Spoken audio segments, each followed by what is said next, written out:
வணக்கம் நண்பர்களே. இன்னைக்கு நம்ம பார்க்க போகிறது சந்தோஷமாக வாழ்க்கையை எப்படி அமைத்துக் கொள்வது. சாதாரணமாக பாருங்கள், ஒரு படிக்க போகிற பையனுக்கு நீ கஷ்டப்பட்டு படிச்சீன்னா நிறைய மார்க் கிடைக்கும். நிறைய மார்க் வந்ததுன்னா உயர்ந்த நல்ல படிப்பை எடுத்து படிக்கலாம். அதன் மூலிமா கவர்மெண்டில் நல்ல வேலை கிடைக்கும், கை நிறைய பணம் இருக்கும், வீடு காரு இன்னும் ஃப்ளைட்லாம் போகலாம் இப்படின்னு அவனுக்கு ஆசையாக நிறைய விஷயங்களை சொல்லுவாங்க. இப்போ அப்படி கஷ்டப்பட்டு படிக்கும்போது என்ன ஆகும்னா, நல்ல மாணவன் நல்ல மதிப்பெண்களை பெறணும்னா நிறைய பொழுதுபோக்கு விஷயங்களில் கொஞ்சம் கவனத்தை குறைக்கணும். டிவி பார்க்குறது, செல்ஃபோனில் கேம்ஸ் விளையாடுறது, இன்னும் சொல்லப்போனால் நண்பர்கள் வட்டத்தை சுருக்க வேண்டியிருக்கும். அப்போ இளமை காலத்தில் நிறைய விஷயங்களை தியாகம் பண்ணால் மட்டும்தான் மிக அதிகமான மதிப்பெண்களை எடுத்து உயர்ந்த பதவிகளை போய் உட்கார முடியும். சரி, அப்படி உட்காந்துட்டா சரியாக போச்சான்னு பார்த்தீங்கன்னா, தன்னுடைய திறமையை நிரூபிக்க வேண்டியிருக்கும். அங்கே ஹையர் அஃபீஷியலில் நிறைய ப்ரெஷர் கொடுப்பாங்க. அரசியல் துறையிலேருந்து நிறைய தலையீடுகள் வரும். இப்போ பொதுமக்கள் நிறைய எதிர்பார்ப்புகள் இருக்கும். இப்போ அங்கேயும் பார்த்தீங்கன்னா ஒவ்வொரு நாளும் ஓடிட்டே இருக்கணும். சரி, தொழில் தொடங்கினா பெரிய ஆளாக ஜெயிச்சிடலாமான்னு பார்த்தீங்கன்னா, தொழிலில் நிறைய போட்டிகள் இருக்கும். இதுக்கு முன்னாடி இருக்கக்கூடிய கம்பெனிகளை சமாளிக்க வேண்டியிருக்கும். நம்பர் 1 வர்றதுக்கு ஓடிக்கிட்டே இருக்கணும். அப்போ எல்லா விஷயத்துலையுமே கடுமையான போட்டிகள், சவால்கள், பிரச்சனைகள் இப்படி எல்லாமே இருக்க தான் செய்யும். அப்போ அது என்ன தான் வழி? நம்ம இப்படியே ஓடிட்டே இருந்தோம்னா எதை சரி பண்ண முடியும், எங்கே ஜெயிக்க முடியும்? இந்த உலகத்தில் வாழ்கிற ஒவ்வொரு நாளும் மிகப்பெரிய போட்டி தான். எந்த பக்கம் இருந்து எப்படி சவால் வரும்னே தெரியாது. அப்போ காலம் முழுவதும் நம்ம இந்த விஷயங்களே கவனம் செலுத்திட்டு இருந்தால் எப்படி சந்தோஷமாக இருக்கிறது?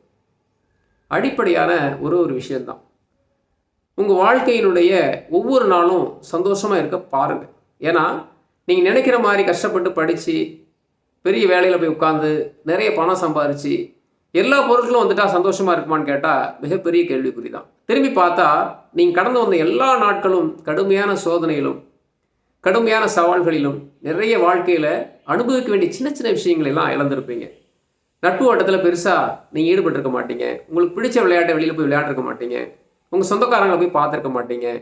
இயற்கை சூழ்நிலைகளை சுற்றுலா போயிருக்க மாட்டீங்க. இப்படி பல விஷயங்களை நீங்கள் தியாகம் பண்ணால் மட்டும்தான் இந்த விஷயங்களெல்லாம் நீங்கள் சரியாக எடுத்துகிட்டு போக முடியும். அப்போ திரும்பி பார்த்தோம்னா வழி நெடுகிலும் மிகப்பெரிய ஒரு வெற்றிடம் தான் இருக்கும்.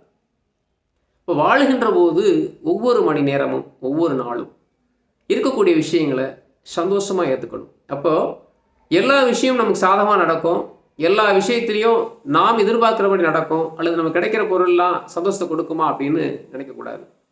எது இருக்கின்றதோ அதை சந்தோஷமாக வைத்து பழகிக்கங்க. யார் இருக்கிறாங்களோ அவங்களோடு இருக்கிற சூழ்நிலையை அனுசரித்து போங்க. எல்லாமும் எல்லா நேரமும் கிடைக்காதுன்றதை உணரணும். அடிப்படையான விஷயம், கிடைக்காததுக்கு இயங்கக்கூடாது. அதை மறந்துட்டு இருக்கிற விஷயத்தை சந்தோஷப்படுத்து பார்க்கணும்.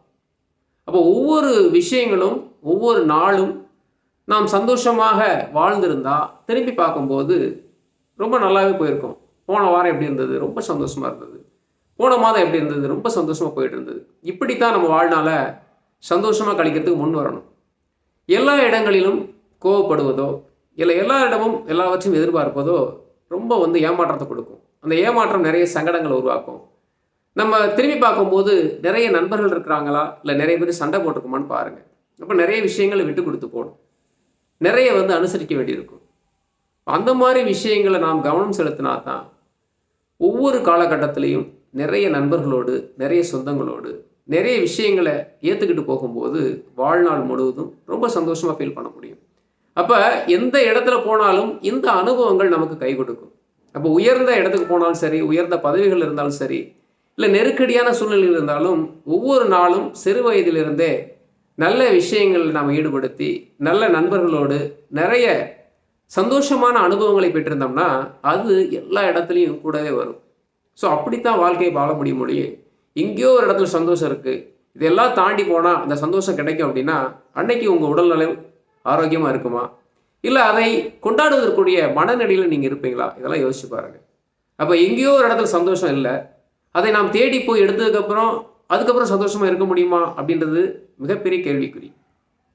அப்போ நம்ம வாழ்நாள் முழுவதும் வாழுகின்ற ஒவ்வொரு நாளும் இந்த மகிழ்ச்சியான மனநிலையில் இருந்து கொண்டு நாம் இருக்கக்கூடிய சூழ்நிலையை புரிந்து அதை ஏற்றுக்கொண்டு அதனோடு பயணித்தால் நிச்சயமாக ஒவ்வொரு நாளும் சந்தோஷமாக வாழலாம். மற்றொரு நாள் வேறொரு பதிவு சந்திப்போம். நன்றி. வாழ்க வளமுடன்.